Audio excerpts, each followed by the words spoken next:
Well, hello and welcome. My name is misheasd with misheasd Song Lyrics. Today is Season 4, Episode 165, first ever Electric Light Orchestra or ELO misheasd Song Lyric. The misheasd Song Lyric is on their song Don't Bring Me Down, and the misheasd lyric is Don't Bring Me Down, Bruce. And then the correct lyrics is Don't Bring Me Down, Bruce. Bruce, what the heck is this? So we'll delve into that of what this really means. So Don't Bring Me Down is the 9th and final track on the English rock band ELO or Electric Light Orchestra's 1979 album Discovery. It's their highest charting hit in the US to date. Did not know that. So for some youngins, or maybe some people just don't know, who is ELO, aka Electric Light Orchestra? Well, like I said, they're an English rock band. They were actually formed in Birmingham in 1970 by songwriters and multi-instrumentalists Jeff Lynne, Roy Wood, and drummer Bev Bevan. Their music is described, it's like a fusion of pop, classical arrangements, and futuristic iconography. I love that. After Wood's departure in 1972, Lynne became the band's sole leader. He would arrange and produce every album while writing nearly all the original materials. That's amazing. And for their initial tenure when they started, Lynne, Bevan, and keyboardist Richard Tandy were the group's only consistent members. And how did they start? You know, most bands, what's the story? Well, ELO was formed out of Lynne's and Wood's desire to create modern rock and pop songs with classical overtones. Hence the name, you know, the orchestra part of the name. So back in 1968, Roy Wood, who is the guitarist, vocalist, and songwriter of the band called The Move, had an idea like, hey, we need to make a new band that would use violins, cellos, string basses, horns, woodwinds to give that music a classical sound, but I guess, of course, taking a rock music direction. And he said to pick up, quote unquote, where the Beatles left off. The orchestral instruments would be the main focus rather than the guitars, hence the birth of ELO. During the 1970s and 80s, ELO released a string of top 10 albums and singles, including the band's most commercially successful album called Out of the Blue. It was a double album from 1977. Then 2 ELO albums reached the top of the British charts, the disco-inspired Discovery in 1979 and the science fiction themed concept album Time in 1981. Then 1986 comes along and Lynne loses interest in the band, and this actually disbands the group, with Bevan forming his own band, calling it ELO Part 2, which later became The Orchestra.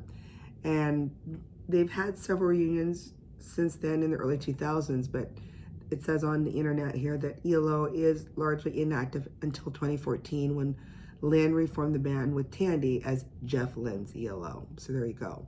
So during ELO's original 13-year period of active recording and touring, they sold over 50 million records worldwide, making them one of the best-selling music groups of all time. Here's the stats. They collected 19 CRIAs, 21 RIAAs, and 38 BPIs. From 1972 and 1986, they had accumulated 27 of the top 40 songs on the UK singles chart and 15 top 20 songs on the US Billboard Hot 100. Did you know, though, that the band holds the record for having the most Billboard Hot 100 top 40 hits, 20, like I said earlier, without a #1 single of any band in US history? Interesting. Just couldn't get that #1 spot, but hey, they're always in the top 40. And then in 2017, the key members of ELO, which was Wood, Lynne, Bevan, and Tandy, were inducted into the Rock and Roll Hall of Fame. So I'm going to go into a part where, dear to my heart, the movie Xanadu came out in 1980 and starred a beautiful, young Olivia Newton-John, who has since passed just this year, so bless her heart. So in 1980, Jeff Lynne was asked to write the soundtrack of the musical Xanadu and pretty much created half of the songs, with the other half written by John Farrar and performed by the film star Olivia Newton-John. The film didn't do so well, but I think through years, it's kind of just like Rock Epic Show. It's beloved, and now it's a cult classic. But the soundtrack did exceptionally well, as they say, and eventually went double platinum. It had such hits as Olivia Newton-John's Magic, a #1 hit in the United States, and Suddenly with Cliff Richard. Oh, that's a beautiful duet. And then ELO, I'm Alive, which went gold all over the world, and Don't Walk Away. The title track of Xanadu, performed by both Newton and ELO is ELO's only song to top the chart hits in the UK alone. So there you go. So this is the love of Xanadu. So more than a quarter of a century later, Xanadu becomes a Broadway musical based on that film. It actually opened up at the Helen Hayes back on July 10th, 2007. They said pretty good reviews. It received 4 Tony nominations, and the music received its UK premiere in London in October 2015. And the late Casey Kasem, if you guys remember him, when he used to do all the top 40 countdown before Ryan Seacrest of the world and so forth, called ELO, quote unquote, a 7-man supergroup, and amazing for hitting the top 40 a remarkable 6 times in 1 year period from August 1979 to August 1980 before playing all over the world at number 23. They're amazing. So what's the history of the song itself, Don't Bring Me Down, now that we know a little bit more about ELO? They say it's a great big galloping ball of distortion. And apparently from what Jeff Lynne had shared, he says, I wrote it at the last minute because I felt there weren't enough loud ones on the album. This was just what I was after. This is a quote from him on Discovery Remastered 2001, Jeff Lynne. Again, I mentioned this just in the last episode and previous episodes that these big, whopping, successful songs are usually written like in the spur of the moment, a couple minutes maybe, and those are the ones that seem to win and do well. So Don't Bring Me Down is the band's second highest charting hit in the UK, where it peaked about number 3, and their biggest hit in the United States, peaking at number 4 on the Billboard Hot 100. It also did good in Canada. It actually hit number 1 in Canada, number 6 in Australia. And this, ironically, was the first single by ELO not to include a string section. Ironically, because that's what they're known for. The drum track is actually a tape loop coming from the song On the Run, looped and slowed down. Well, might as well repurpose certain things, right?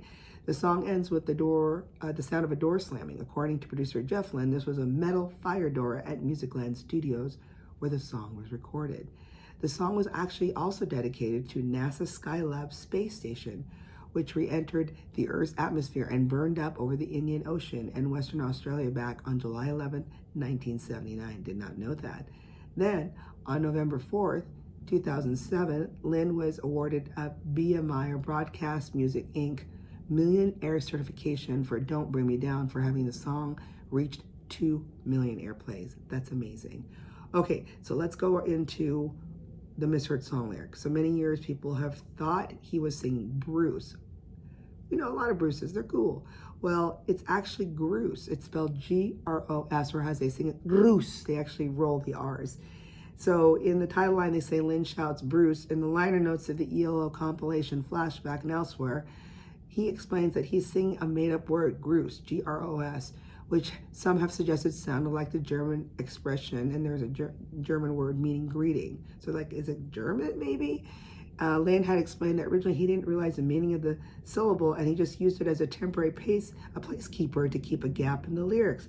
But upon learning the German meaning, he decided to leave it in. And after the song's release, some people had thought the misheard song lyric was Bruce, that actually Lynne started singing the word Bruce for fun at live shows. So that's fun. This is where a misheard song lyric, he embraced it. He's like, I'll sing Bruce, doesn't hurt. And then ELO engineer Reinhold Mack remembers the genesis of the term differently, stating that Lynne was actually singing Bruce as a joke in advance of an Australian tour, referring to how many Australian guys are called Bruce. We'll never know. But according to Lynne, it's regarding just a made-up word, and he didn't realize there was a German expression, and he kept it. Well, how did it do with fans and critics? AllMusic's Donald Girisco praised ELO for not including a string section in the song. He said, quote unquote, Electric Light Orchestra can easily be summed up as pop music with strings. Thus, it's pretty iconic that the group's biggest American hit, Don't Bring Me Down, features no string section at all, adding that it proved the Electric Light Orchestra could be just as interesting without the string section, and thus paved the way for later stringless hits like Hold On Tight and Calling America, concluding that it was a song that was powerful enough for rock fans but dance-friendly enough for the disco set. That's a great middle section there. And Billboard found that the song to be Beatlesque while praising the multiple irresistible instrumental and vocal hooks. I would agree. Have you seen the music video? It's just fun to watch. It was produced with the band showing within the song. They're kind of in and out. and it has some interesting animations, I guess relating to the song's subject matter, including, as they say on the internet, big bottom majorettes and this pulsating neon Frankfurt AK sausage. So I'm like, is there something hidden here? Anyway, it just sucks you in. The band's 3 resonant string players are also depicted playing the keyboards in the music video.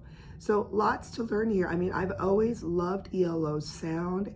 And in fact, I just heard another song I didn't even know that they did. It's called Ticket to the Moon. It's just so beautiful. So now you know it's not about Bruce, but now they sing it with Bruce because the misheard song lyric is just so well known that it's like, let's embrace it. If you have any great suggestions like this, please send it to me at any of our social media sites, or you can email it to us at misheard, that's MISSHEARD songs @gmail.com. Till then, keep singing those songs wrong. Bye.